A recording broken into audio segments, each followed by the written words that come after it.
Welcome to While We Were Distracted, the podcast where we explore topics that often get overshadowed in the rush of daily life. Hey everyone, and welcome to another deep dive. Yeah. Today we're going to be looking at NATO, You know? the North Atlantic Treaty Organization. Yes. And we've had some interesting questions come up Yeah. lately, especially surrounding the conflict in Ukraine and sort of how that relates back to NATO. And in particular, how many countries have actually joined NATO since 2014. Okay.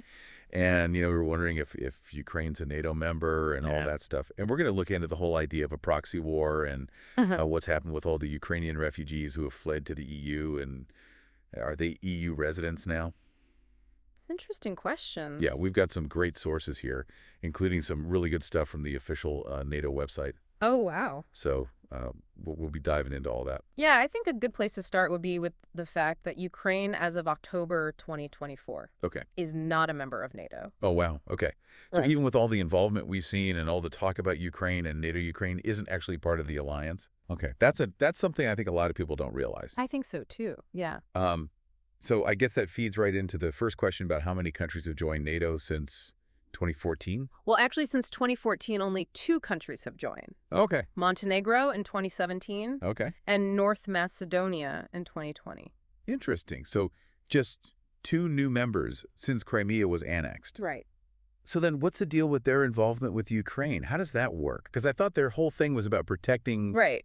member states. Yeah, no, that's a good point. I think to understand this, we need to go back to the basics. Okay. NATO stands for the North Atlantic Treaty Organization, and it was founded in 1949 as a political and military alliance. Okay. This year, it's actually celebrating its 75th anniversary, which, Oh. given the current global landscape, is quite a significant event. Yeah.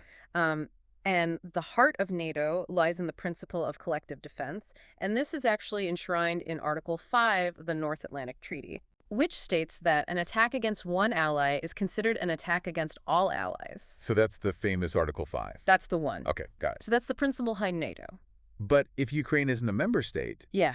then how are they so involved? Yeah, so that's where things get a little bit nuanced. Okay. NATO strongly condemns Russia's war against Ukraine, and they support Ukraine's right to self-defense. However, they are not directly intervening militarily because, as we've just established, Right. Ukraine is not a member state. Right. Article 5 only applies if the attack is on an actual NATO member's territory. So it's like a gray area. Yeah. They're supporting them, but they can't actually get involved because of their treaty obligations. Yeah, that's one way to put it. Okay. It's definitely a tricky situation, and I think it brings up a lot of questions about the nature of warfare and alliances in this day and age. Yeah. But they are providing Ukraine with substantial support. Okay. So what does that look like? What kind of support? It's mainly non-lethal aid. So we're talking things like intelligence sharing, cybersecurity assistance, training for Ukrainian forces. Okay. So like helping them defend themselves, but not actively getting involved in combat. Exactly. Okay. Walking that fine line. And this brings us back to the idea of a proxy war, Yes. because we hear that term all the time, but I'm not really sure what that means in this context. Right. It's a term that I think is often misused and definitely misunderstood. Okay. In the classic sense, a proxy war is where you have 2 superpowers that are backing opposite sides in a conflict, Right. but they're not engaging directly with each other. So you could argue that the situation in Ukraine has some elements of a proxy war, Yeah. but it's not really a clear-cut case. NATO's support for Ukraine comes from a whole mix of concerns and motivations. Yeah. Things like concerns over regional stability, a desire to uphold international law. So it's more nuanced than just calling it a proxy war. There's a lot more to it. Absolutely. There's a lot of deeper geopolitical factors at play. So you mentioned that NATO's been around for 75 years. Yeah. That's a long time. Yeah. How did this even come about? Like, what were the conversations like back then? Oh, that's a great question. It takes us back to the post-World War II era. Okay. So in 1949, the Cold War was taking shape, and the North Atlantic Treaty was signed. And this laid the foundations for what we know now as NATO. Okay. But the negotiations were actually quite intense. There were disagreements over things like Article 5, Okay. the geographic scope of the alliance, the membership of certain countries. Particularly Germany. Germany. Yeah. Why was Germany a point of contention? Well, this was only a few years after World War II. Right. And the idea of Germany rearming itself was a very sensitive topic for a lot of nations, Yeah, that makes sense. especially for those that had suffered under Nazi occupation. Of course. course. So even back then, NATO's formation was shaped by all these complex historical and political realities. Wow. So interesting to see how even back then it was such a complicated situation. Absolutely. So much history. It really is fascinating to see how all these events from the past and all the political negotiations all tie in with current events and conflicts. Yeah, it really gives you a deeper understanding of NATO's role in the world. Mm-hmm. I feel like I'm learning so much already just in this first little bit of our dive into NATO. It's a journey for sure. Yeah, a journey. Lots to unpack. Okay, well, let's keep going then. Okay. Yeah, it really is like peeling back the layers of an onion. Yeah. Each layer reveals another sort of level of complexity of NATO. Mm-hmm. And speaking of layers, I think it would be good to kind of dive in a little bit to the specifics of what support NATO is giving to Ukraine. Yep. Okay. We talked about intelligence sharing. Right. And in modern warfare, that's absolutely crucial. Right. By providing Ukraine with accurate and timely intelligence, NATO is really helping them to sort of anticipate and counter any Russian moves. So it's like giving them a heads up on what the other side's doing. Exactly. It seems super valuable. It is. And it's not just about troop movements. Right. We also have to think about the role of cyber warfare in today's world. Yeah, for sure. And NATO's cybersecurity assistance is helping Ukraine to protect its infrastructure from attack. And it's also helping to disrupt those Russian disinformation campaigns. Yeah, that's a good point because we've all seen how cyber attacks can really cripple a country. Absolutely. It's like a modern-day siege almost. It is a great analogy. And what about the training aspect? Right. Well, NATO has actually been training Ukrainian forces for years now. Oh, wow. Okay. Yeah, and helping them to improve their tactics and logistics and just their overall military capabilities. So that must have really helped them in this conflict. It has been invaluable to allowing them to kind of put up an effective defense against an adversary that is much larger than they are. It's amazing how they're using their expertise to empower Ukraine without actually getting directly involved in the fighting. Right. It's like giving them the tools and the knowledge to defend themselves. Yeah, and I think that's a really key distinction. Yeah. And it really speaks to this changing nature of alliances and the way warfare is conducted in the 21st century. Mm-hmm. It's not just about sending troops across borders anymore. Right. It's about providing that strategic support, Okay. providing intelligence sharing, and the training that I mentioned. So it's a much more nuanced approach than maybe what we would have seen in the past. For sure. But this brings up a question for me. What are the long-term implications for NATO? I mean, is this conflict going to fundamentally change the alliance? That is the million-dollar question, and I don't think anybody really has a definitive answer yet. Yeah. But we can look at some potential scenarios. Okay. Some experts believe that this conflict could push NATO towards a more proactive stance when it comes to global affairs. So instead of just reacting to threats, they might take a more assertive role in trying to prevent them. Exactly. And their argument is that Russia's actions in Ukraine were at least in part a response to what they perceived as NATO expansion eastward. So they think a more assertive NATO could deter future aggression because it would make it clear that there are consequences for violating international norms. It's like sending a message, like, don't even think about it because we're going to be ready. Yeah, that's one way to look at it. Yeah. But of course, there's the flip side to that. Right. Some people argue that a more interventionist approach could actually escalate tensions Yeah. and even drag NATO into conflicts that they don't want to be a part of. So it's like a delicate balancing act. It is. Trying to prevent aggression without actually provoking it. Exactly. A real tightrope walk. And the stakes are very, very high. Yeah. The future of NATO will really depend on how they navigate this current security environment, which is very complex and constantly changing. Right. But amidst all of this talk about geopolitics and military strategy, Yeah. it's very important, I think, not to lose sight of the human cost of this conflict. Right. You were asking earlier about all those Ukrainian refugees who had to flee to the EU countries. And it's really easy to get caught up in all the political and the military discussions. Yes. But the impact of this war on people's lives is just immense. It really is. Millions of people have had to leave their homes and everything behind. Absolutely. They've had to flee and seek safety and shelter in all the neighboring countries. Right.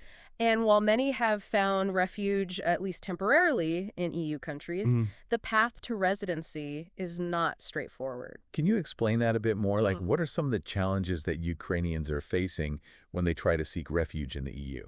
Well, first of all, the sheer scale of the displacement is just unprecedented in recent European history. Yeah. So this influx of refugees puts a real strain on all the resources and the social systems in the countries that are hosting them. I can imagine suddenly having to accommodate that many people. It's a huge challenge. Yeah. And then you have the legal complexities as well. Sure. Many Ukrainians have been given what's called temporary protection status. Oh, yeah. And this allows them to stay in the EU for a set period. And it gives them access to things like essential services. So it's like a temporary fix, but not our permanent solution. Exactly. It's a lifeline. Right. But it doesn't automatically give them permanent residency Okay. or citizenship. So they're living with a lot of uncertainty about their future. They are. And you can imagine fleeing your home, leaving everything you know behind, Yeah. and then not knowing what's going to happen to you next. That must be so difficult. It's a heartbreaking situation, and that uncertainty just adds to the trauma that they've already experienced. Absolutely. So what are the prospects then for these refugees? Is there any kind of path towards permanent residency in the EU?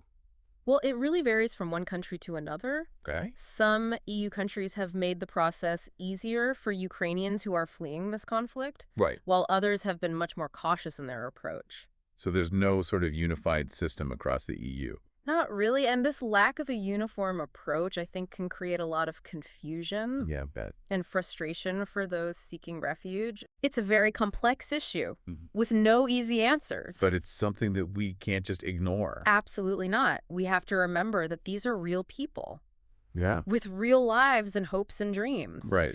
Their stories deserve to be heard and understood. I completely agree. So we've been talking a lot about the complexities of NATO's involvement in this conflict Right. and the challenges faced by Ukrainian refugees. It's an issue with so many different sides to it. It really is. Yeah. As we kind of wrap things up, is there anything you think our listeners should really keep in mind as they're trying to make sense of this whole situation? I think the main thing is to remember that this is a story that's still unfolding. Right. It's a constantly changing situation, and there are no simple solutions. Yeah. It's really important to go beyond just the headlines that we see. We have to dig deeper into the history, the legal frameworks, Right. the human stories that are shaping all of this. Yeah. It's like we're watching history unfold in real time. Exactly. And staying informed is really important. We need to seek out different perspectives and have thoughtful conversations about these challenges that we're all facing. Yeah. It's a reminder that these issues aren't just abstract ideas. Yeah. They have a real impact on people's lives. You're absolutely right. Recognizing that human dimension is essential to understanding what's really going on. This has been so insightful. I feel like I have a much better grasp on this now. I'm glad to hear that. Thank you so much for sharing your expertise with us. It's been a pleasure. And to our listener, we encourage you to keep learning and keep asking questions and stay engaged with the world around you. Thanks for joining us on this deep dive into NATO and the situation in Ukraine. We've been talking about all the complexities of this situation and the challenges for the Ukrainian refugees. Yeah. You mentioned earlier that a lot of Ukrainians have been granted this temporary protection status in those EU countries. Right. So what exactly does that mean? Like, what kind of support are they getting? So temporary protection is this kind of special legal framework that the EU can activate when there's this mass displacement of people. Okay. And it allows people fleeing war or persecution to stay in the EU for a certain amount of time. Usually it's like a year, and then it can be extended. Right. And it's designed to provide that immediate protection and help without those people having to go through all the lengthy asylum procedures. So it's like giving them some breathing room to kind of get settled. Exactly. It's a safety net. Yeah. And it also gives them access to important services like housing, healthcare, education. Okay. And, when you're a family fleeing a war zone, those basic needs are just paramount. Absolutely. Yeah, So it sounds like a really vital lifeline it is. for those who have lost everything. Right. But what happens when that temporary protection period ends? Right. What are the options then for Ukrainians who want to stay in the EU more permanently? Well, that's where things get a little trickier. Cook Some Ukrainians might choose to go back home if and when that's possible. Right. Others might apply for asylum, which, as I mentioned, is a more lengthy and complex process. Yeah. Or they might try to find other legal ways to stay in the EU, Okay. like maybe family reunification or getting work permits. So it really depends on each individual situation. And it does. And it also depends on the policies of each specific EU country. So there isn't a one-size-fits-all kind of approach.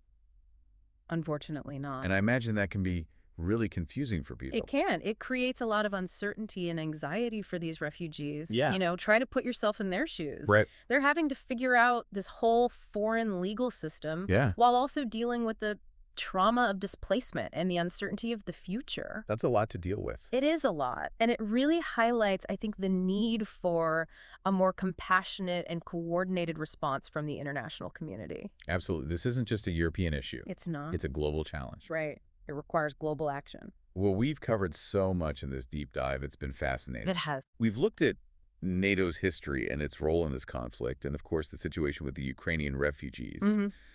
As we wrap up, is there one key takeaway you'd like our listeners to think about?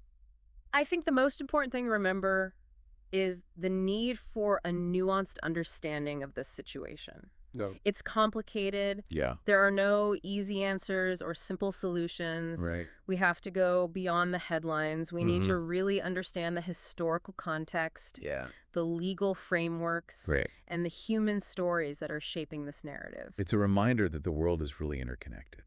It is And understanding those connections is so important. more important than ever. Well, I think you've given our listeners a lot to consider. I hope so. It's been such a pleasure talking with you today. Like, the pleasure was all mine. And to our listeners, we hope you'll continue to learn and to ask questions and to stay engaged with the world around you. Thank you for joining us for this deep dive into the world of NATO and the Ukrainian refugee crisis. Don't forget to like and subscribe for the next episode on While We Were Distracted.